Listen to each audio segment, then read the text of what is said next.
امام ابو حنیفہ کے مقلد اگر سب سے زیادہ ہیں تو چاروں اماموں میں، تو پھر رفع الیدین کرنے والے زیادہ کیوں ہیں دنیا میں؟ یہ بات غلط ہے، رفع الیدین نہ کرنے والے دنیا میں زیادہ ہیں، صحیح ہے نا؟ پورا بنگلہ دیش کی آبادی، انڈیا کے مسلمانوں کی آبادی، پاکستان کی آبادی، پورا افغانستان، ایران میں جتنے حنفی ہیں، اور یہی آبادی بہت کراس کر جاتی ہے 1 ارب تو خالی انڈیا، پاکستان، بنگلہ دیش، برما میں گیا ہوں، ٹوٹلی 100% مسلمان فقہ حنفی کو فالو کرتے ہیں، ایک بھی ایسا نہیں ہے جو غیر حنفی ہو، یہ سب وہ جگہ جہاں قدیم اسلام آیا۔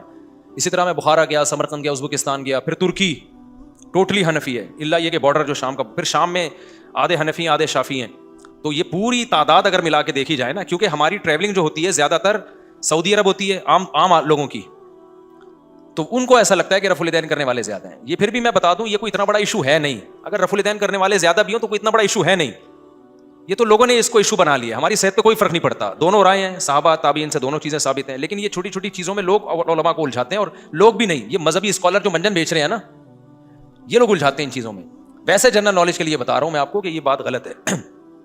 اچھا، ایک جگہ میں نے کہا نا کہ 50% سے زیادہ لوگ امام حنیفہ کو فالو کرتے رہے ہیں، تو اتنی بڑی امت گمراہی پہ جمع ہو سکتی ہے؟ کسی نے کمنٹس کیے کہ 50% ہونا کوئی حق کی علامت نہیں ہے، اکثریت کا ہونا۔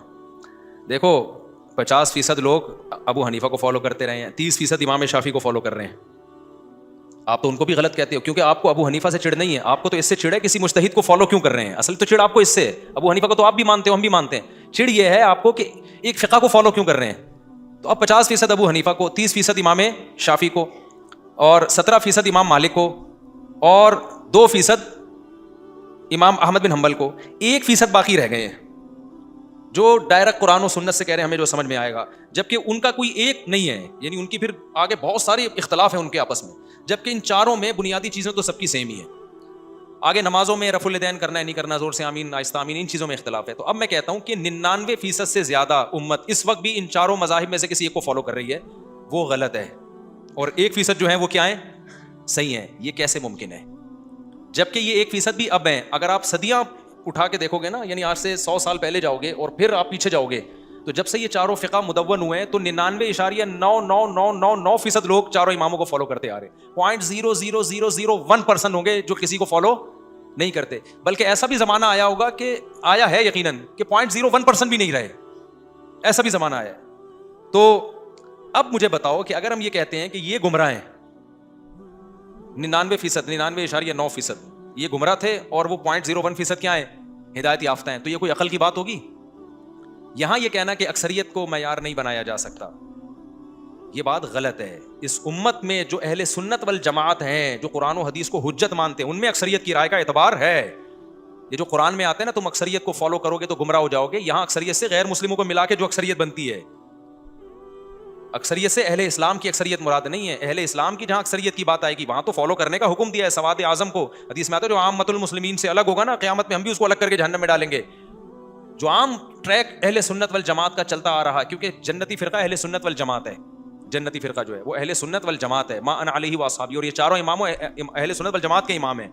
تو اہل سنت والجماعت میں 99.91 کو فالو، یعنی چاروں کو فالو کرنے ہیں، اور 1% سے بھی کم وہ کسی اور کو، باقی تو پھر اہل سنت ہے ہی نہیں، وہ پھر شیعہ حضرات ہیں یا زیدی ہیں یا عباضی ہیں یا جو بھی ہیں، وہ پھر اہل سنت سے خارج ہیں۔ ہم تو ان کی بات کر رہے ہیں جو قرآن حدیث اور صحابہ کو حجت مانتے ہیں، تو ان میں اتنی بڑی امت گمراہی پر ہے تو بچے گا کیا؟ جنت میں دال چاول کے علاوہ کچھ ملنے والا نہیں ہے۔ پھر اس کا جواب نہیں دیتے وہ، ہمیشہ جو باطل لوگ ہیں نا جو کمنٹس کر رہے ہوتے ہیں آدھی پی جاتے ہیں، کہتے ہیں 50% حق پر کیا ہے؟ بھائی 50% تو صرف ابو حنیفہ کو فالو کر رہے ہیں، باقی بھی تو کوئی امام شافعی کو، کوئی امام احمد بن حنبل کو، کوئی امام مالک کو، تو آپ تو کسی کو فالو کرنے کو بھی جائز نہیں سمجھتے۔ تو اس کا مطلب یہ امت 1200 سال سے گھاس کھا رہی تھی جب سے یہ فقہ وجود میں آئے ہیں۔ اب آپ آگے بتاؤ گے کہ یہ ٹریک غلط ہے آپ سے، اب ہوگا کیا؟ قرآن و حدیث کے نام پہ امت بے لگام ہو جائے گی۔ جب ان فقہ کے پابند رہیں گے نا تو بے لگام نہیں ہوگی، ایک ٹریک پہ صدیوں سے چلتی آ رہی ہے، چلتی رہے گی۔ آپ نے اس کو آزاد کر دیا، جو مفتی اٹھے گا، جو عالم اٹھے گا، قرآن حدیث کی اپنی تشریح پہنا دے گا سامنے والے کو۔ تو اس لیے ہم یہ کہتے ہیں اگر آپ کو رفع الیدین کرنا ہے تو پراپر شافعی فقہ اختیار کر لو، ہر چیز میں پھر شافعی فقہ کو فالو کرو، فقہ حنبلی کو فالو کرو ہر چیز میں۔